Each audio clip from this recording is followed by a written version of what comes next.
What if I told you a story? A story that makes you question the very existence of God, or justice, or anything you ever thought was fair?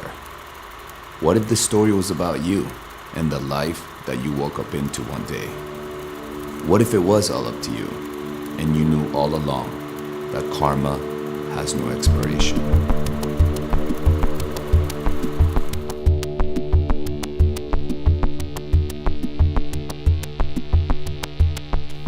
There was a moment when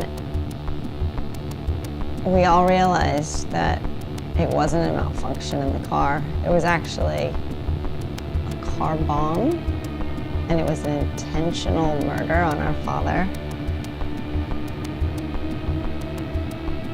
And that was just absolutely unbelievable.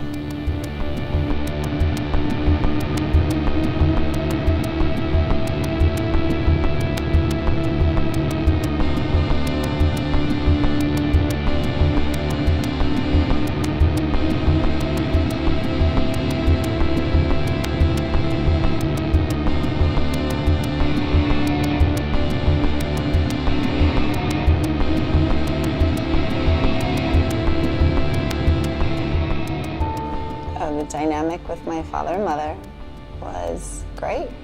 You could see them, seemed to be always happy, seemed to have a great relationship. Until one day, we got the talk that they were getting divorced. And it was sort of a shock for everybody. To see my mother in that pain and anguish and not know why or what was going on was horrible, and I just had so much compassion for my mom, and to see her so totally destroyed by this was something I wouldn't wish on anyone, especially a 12-year-old girl.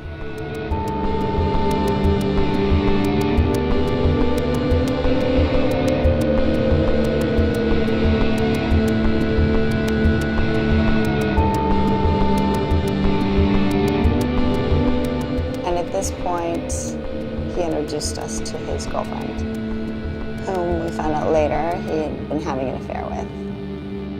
My father and Pamela's wedding was an extravaganza, to say the least.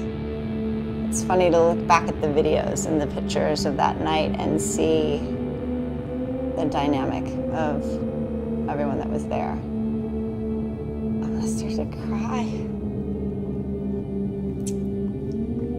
To see what ended up happening is just unbelievable.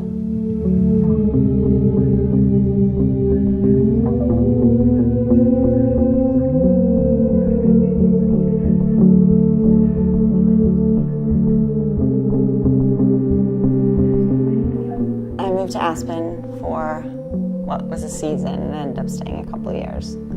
While I was living there, my dad called and said Pam left. When I found out that they were getting divorced, I was somewhat shocked. And then to see my father, someone going through what I saw my mom going through, was a little crazy as well.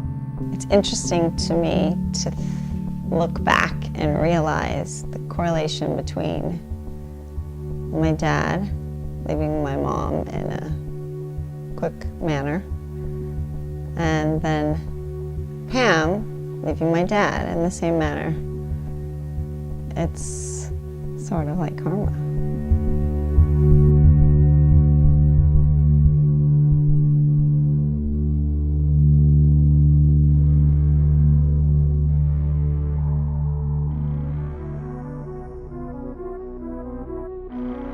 Such a vivid memory, actually.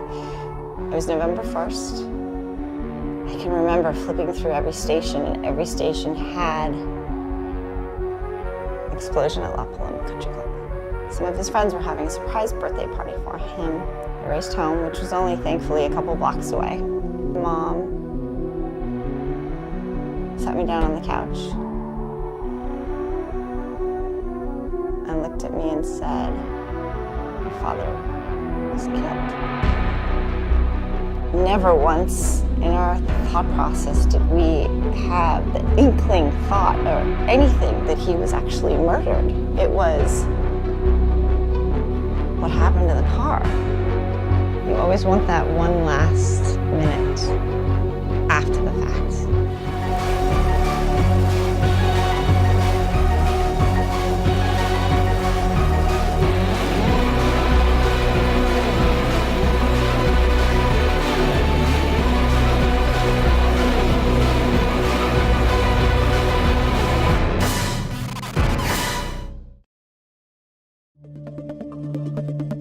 Pamela would come to visit in New York with the kids. And every time she'd put a little seed, you should move to Aspen. Come move to Aspen. I thought it was a great opportunity to spend time with my brother and sister. She wanted me to leave New York, to come live in Aspen, to have a healthier life, not be running ragged, not to have all these ailments. I moved to Aspen, moved in with Pamela and the kids. And the years passed and the years passed and the years passed, and there still wasn't anything. It was something so scary to know that someone was after and killed someone you loved.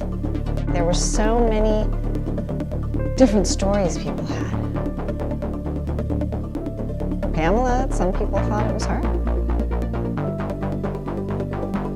And the crazy thing is I would defend her over the years.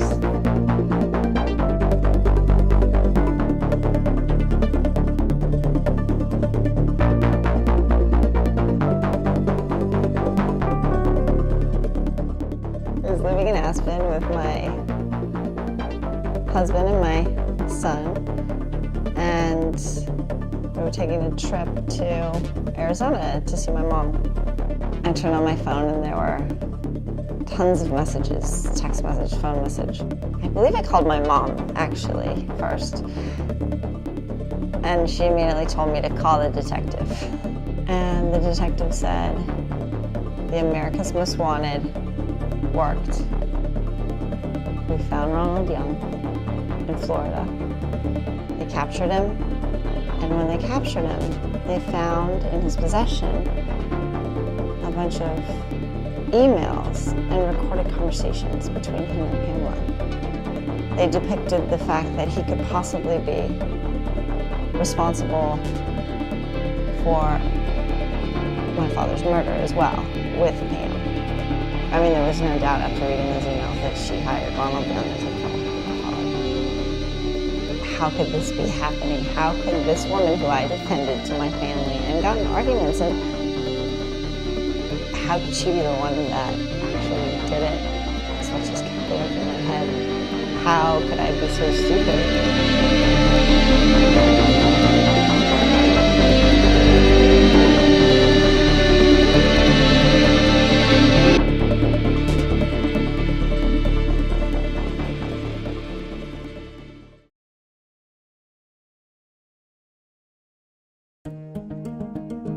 It all goes back to the same thing. I feel like I had to be that fool to gain that spirituality that she taught me, to gain the relationship with my brother and sister, to gain my children and my husband. It's like, it's this crazy circle. And when you talk about karma and you talk about the balancing of karma, it makes a lot of sense. Because karma isn't good or bad. It's not. It keeps things in balance, and what you might think is horrible, someone else might think is wonderful. Or what someone thinks is wonderful, you might think is horrible.